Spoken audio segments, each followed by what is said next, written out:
If you have a heart attack, it's not uncommon for your doctor to recommend taking a daily aspirin to help prevent a second heart attack. But that can present another treatment challenge. Many patients end up with gastrointestinal symptoms, which leads to the question, now what? Dr. Lori Mosca is a researcher and preventive cardiology leader. Good morning, Dr. Mosca. Good morning, Mary. Broadly, why does heart disease continue to be a tremendous problem for women and men? What do the latest guidelines suggest? Well, you're right. It is still the leading killer for both men and women. But the good news is we do have guidelines that really are evidence-based, that have been shown ways to prevent recurrent heart problems. And as you pointed out at the top, aspirin is really one of the leading strategies that we have to prevent recurrent heart problems, but it too has its challenges. Why is it the gold standard? Let's just spend a second on aspirin when we look at prevention. Yeah. And you hear that phrase, gold standard, so why is it considered so?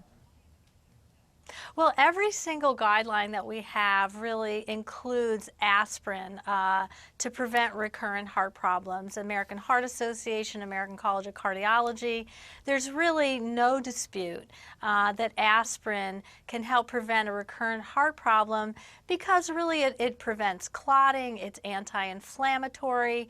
Evidence has been there for decades about how well aspirin can lower risk. But the problem is that we have about 1 in 4 patients that don't tolerate aspirin or aren't really adherent to aspirin. And that's our biggest really treatment challenge now in preventive cardiology. So I got into this conversation with now what?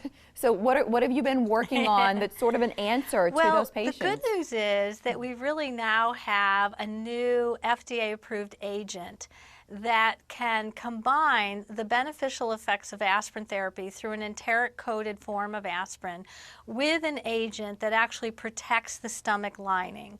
And this is great news because we know that when patients don't take aspirin therapy because of side effects, they increase their risk of a recurrent heart problem by 300%. So I think this new combination pill is going to be really a game changer for patients with heart disease because it's such a common problem. In fact, it's the most common reason that patients cite not taking their aspirin regularly is stomach problems. So what do you do as a patient if somebody's watching now and everything you say they get it because they've experienced those symptoms? Is it something they can initiate with their doctor? Yes, I think that's the key, is to really talk to your doctor about the problems that you're having. And this is one of our challenges in practice. Patients often think that, aspirin can be gotten over the counter.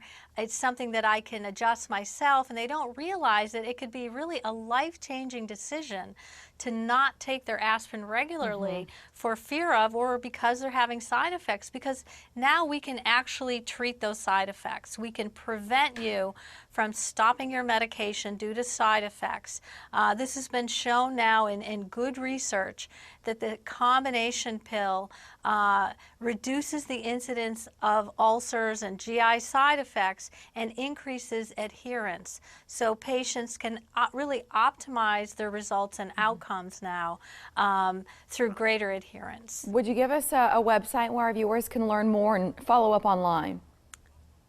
Sure. I think it's important for general information about the prevention of heart disease to go to that reliable source with really a lot of great expert advice, the American Heart Association website.